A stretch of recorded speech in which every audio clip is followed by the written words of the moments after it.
श्री जी channel में आप सभी संतों का, श्रोताओं का बहुत बहुत हार्दिक अभिनंदन है। कल हमने जाना था कि राम कथा का नाम महादेव ने ही रखा था, रामचरितमानस, ऐसा तुलसीदास जी ने हमें बताया था। अब आज हम आगे चलते हैं जहाँ शिव जी माता पार्वती को राम कथा सुना रहे हैं। कथा में जो रोमांच होता है वही वाटिका, बाग और वन है, और जो सुख होता है वही सुंदर पक्षियों का विहार है।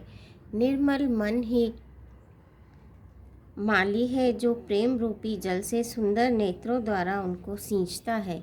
जो लोग इस चरित्र को सावधानी से गाते हैं वे ही इस तालाब के चतुर रखवाले हैं, और जो स्त्री पुरुष सदा आदर पूर्वक इसे सुनते हैं वे ही इस सुंदर मानस के अधिकारी उत्तम देवता हैं। जो अति दुष्ट और विषयी हैं वे अभागे बगुले और कौवे हैं, जो इस सरोवर के समीप नहीं जाते, क्योंकि यहाँ घूंगे, मेंढक और सेवार के समान विषय रचना की नाना कथाएं नहीं हैं। इसी कारण बेचारे कौवे और बगुले रूपी विषयी लोग यहाँ आते हुए हृदय में हार मान जाते हैं, क्योंकि इस सरोवर तक आने में कठिनाइयाँ बहुत है। श्री राम जी की कृपा बिना यहाँ नहीं आया जाता। घोर कुसंग ही भयानक बुरा रास्ता है। उन कुसंगियों के वचन ही बाघ, सिंह और सांप है। घर के कामकाज और गृहस्थी के भांति भांति के जंजाल ही अत्यंत दुर्गम बड़े बड़े पहाड़ हैं। मोह, मद और मान ही बहुत से बीहड़ वन हैं, और नाना प्रकार के कुतर्क ही भयानक नदियां हैं। जिनके पास श्रद्धा रूपी राह खर्च नहीं है और संतों का साथ नहीं है, और जिनको श्री रघुनाथ जी प्रिय नहीं है, उनके लिए मानस अत्यंत ही अगम है। अर्थात श्रद्धा, सत्संग और भगवत प्रेम के बिना कोई इसको नहीं पा सकता। यदि कोई मनुष्य कष्ट उठाकर वहां तक पहुंच भी जाए तो वहां जाते ही उसे नींद रूपी जूड़ी आ जाती है। हृदय में मूर्खता रूपी बड़ा कड़ा जाड़ा लगने लगता है, जिससे वहां जाकर भी वह अभागा स्नान नहीं कर पाता। उससे उस सरोवर में स्नान और उसका जलपान तो किया नहीं जाता, वह अभिमान सहित लौट आता है। फिर यदि कोई उससे वहां का हाल पूछता आता है तो वह अपने अभाग्य की बात न कहकर सरोवर की निंदा करके उसे समझाता है। ये सारे विघ्न उसको नहीं व्यापते जिसे श्री रामचंद्र जी सुंदर कृपा की दृष्टि से देखते हैं। वही आदर पूर्वक इस सरोवर में स्नान करता है और महान भयानक त्रिताप से, आध्यात्मिक, आधि दैविक, आधि भौतिक तापों से नहीं जलता। जिनके मन में श्री रामचंद्र जी के चरणों में सुंदर प्रेम है वे इस सरोवर को कभी नहीं छोड़ते। हे भाई, जो इस सरोवर में स्नान करना चाहे वह मन लगाकर सत्संग करे। ऐसे मानस सरोवर को हृदय के नेत्रों से देखकर उसमें गोता लगाकर कवि की बुद्धि निर्मल हो गई। हृदय में आनंद और उत्साह भर गया और प्रेम तथा आनंद का प्रवाह उमड़ आया। उससे वह सुंदर कविता रूपी नदी बह निकली, जिसमें श्री राम जी का निर्मल यश रूपी जल भरा है। इस कविता रूपिणी नदी का नाम सरयू है, जो संपूर्ण सुंदर मंगलों की जड़ है। लोकमत और वेदमत इसके दो सुंदर किनारे हैं। यह सुंदर मानस सरोवर की कन्या सरयू नदी बड़ी पवित्र है और कलयुग के छोटे बड़े पाप रूपी तिनकों और वृक्षों को जड़ से उखाड़ फेंकने वाली है। तीनों प्रकार के श्रोताओं का समाज ही इस नदी के दोनों किनारों पर बसे हुए पूर्वे गांव और नगर है, और संतों की सभा ही सब सुंदर मंगलों की जड़ अनुपम अयोध्या जी हैं। सुंदर कीर्ति रूपी सुहावनी सरयू जी राम भक्ति रूपी गंगा जी में जा मिली। छोटे भाई लक्ष्मण सहित श्री राम जी के युद्ध का पवित्र यश रूपी सुहावना महानद सोन उसमें आ मिला। दोनों के बीच में भक्ति रूपी गंगा जी की धारा ज्ञान और वैराग्य शोभित हो रही है। ऐसी तीनों तापों को डराने वाली यह तिमुहानी नदी राम स्वरूप रूपी समुद्र की ओर जा रही है।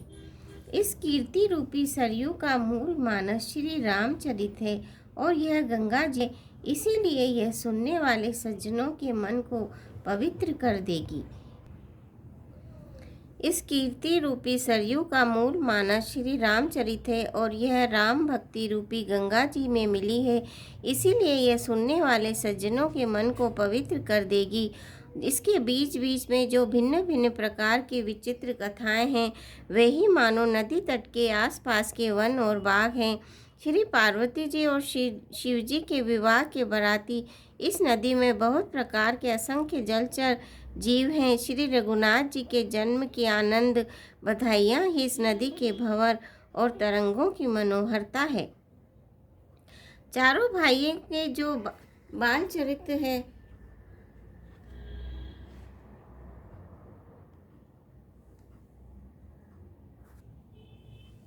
चारों भाइयों के जो बाल चरित है, वे ही इसमें खिले हुए रंग बिरंगे फूल से कमल है। महाराज श्री दशरथ जी तथा उनकी रानियों और कुटुंबियों के सत्कर्म पुण्य ही भ्रमर और जल पक्षी हैं।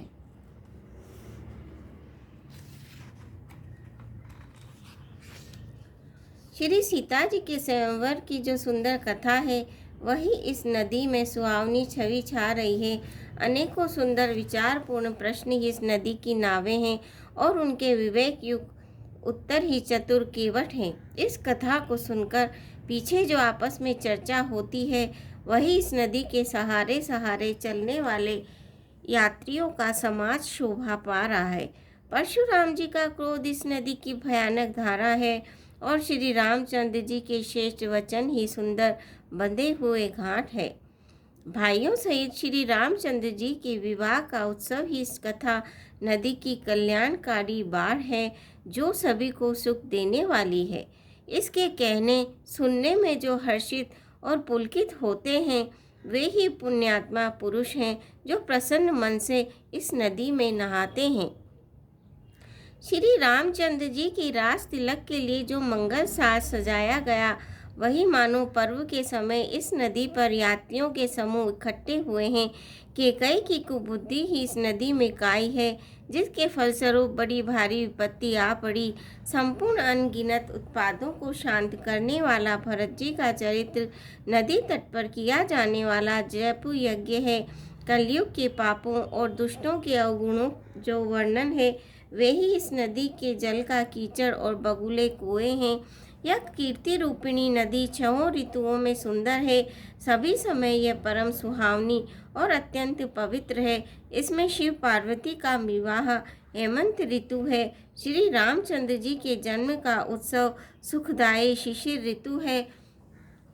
श्री रामचंद्र जी के विवाह समाज का वर्णन ही आनंद मंगलमय ऋतुराज वसंत है। श्री राम जी का वन गमन दुस्सह ग्रीष्म ऋतु है और मार्ग की कथा ही कड़ी धूप और लू है। राक्षसों के साथ घोर युद्ध ही वर्षा ऋतु है, जो देवकुल रूपी धान के लिए सुंदर कल्याण करने वाली है। रामचंद्र जी के राज्यकाल का जो सुख विनम्रता और बड़ाई है, वही निर्मल सुख देने वाली सुहावनी शरद ऋतु है। सती शिरोमणि श्री सीता जी के गुणों की जो कथा है, वही इस जल का निर्मल और अनुपम गुण है। श्री भरत जी का स्वभाव इस नदी की सुंदर शीतलता है, जो सदा एक सी रहती है और जिसका वर्णन नहीं किया जा सकता। चारों भाइयों का परस्पर देखना, बोलना, मिलना, एक दूसरे से प्रेम करना, हंसना और सुंदर भाईपन इस जल की मधुरता और सुगंध है। मेरा अर्थभाव विनय और दीनता इस सुंदर और निर्मल जल का कम हल्कापन नहीं है, अर्थात अत्यंत हल्कापन है। यह जल बड़ा ही अनोखा है, जो सुनने से ही गुण करता है और आशा रूपी प्यास को और मन के मेल को दूर कर देता है। यह जल श्री रामचंद्र जी के सुंदर प्रेम को पुष्ट करता है, कलयुग के समस्त पापों और उनसे होने वाली ग्लानि को हर लेता है, संसार के जन्म मृत्यु रूप श्रम को सोख लेता है, संतोष को भी संतुष्ट करता है और पाप ताप दरिद्रता और दोषों को नष्ट कर देता है।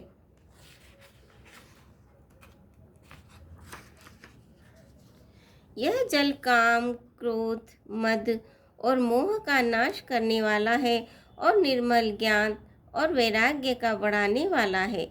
इसमें आदर पूर्वक स्नान करने से और इसे पीने से हृदय में रहने वाले सब पाप ताप मिट जाते हैं। जिन्होंने इस राम सुयश रूपी जल से अपने हृदय को नहीं धोया, वे कायर कलिकाल के द्वारा ठगे गए। जैसे प्यारा हिरण सूर्य की किरणों के रेत पर पड़ने से उत्पन्न हुए जल के भ्रम को वास्तविक जल समझकर पीने को दौड़ता है और जल न पाकर दुखी होता है, वैसे ही वे कलयुग से ठगे हुए जीव भी विषयों के पीछे भटककर दुखी होंगे। अपनी बुद्धि के अनुसार इस सुंदर जल के गुणों का विचार कर उसमें अपने मन को स्नान कराकर और श्री भवानी शंकर को स्मरण करके कवि तुलसीदास जी सुंदर कथा कहते हैं।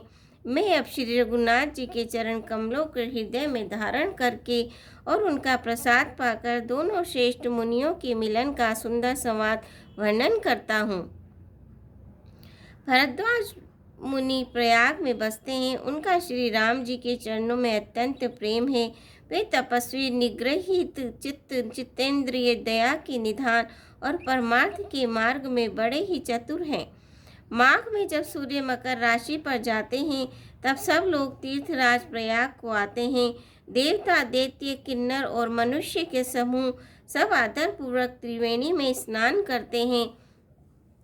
श्री वेणी माधव जी के चरण कमलों को पूजते हैं और अक्षय वट का स्पर्श कर उनके शरीर पुलकित होते हैं। भरद्वाज जी का आश्रम बहुत ही पवित्र, परम रमणीय और श्रेष्ठ मुनियों के मन को भाने वाला है। तीर्थराज प्रयाग में जो स्नान करने जाते हैं, उन ऋषि मुनियों का समाज वहाँ भरद्वाज जी के आश्रम में जुटता है। प्रातःकाल सब उत्साहपूर्वक स्नान करते हैं और फिर परस्पर भगवान के गुणों की कथाएं कहते हैं। ब्रह्म निरूप धर्म विधि बर नहीं तत्व विभाग, कहिए भगति भगवंत के संयुत ज्ञान विराग। सियापति रामचंद्र की जय, पवन पुत हनुमान की जय। मंगल भवनीय मंगल हारी, दबौ सुदशरथ अजर बिहारी। दीन दयाल विरद संभारी, हरौ नाथ मम संकट भारी। श्रोताओं, आज के लिए बस इतना ही। आगे कल फिर पढ़ेंगे, सुनेंगे। आपसे अनुरोध है कि आप मेरे चैनल को सब्सक्राइब कीजिए और मेरे वीडियो को लाइक और शेयर कीजिए। धन्यवाद।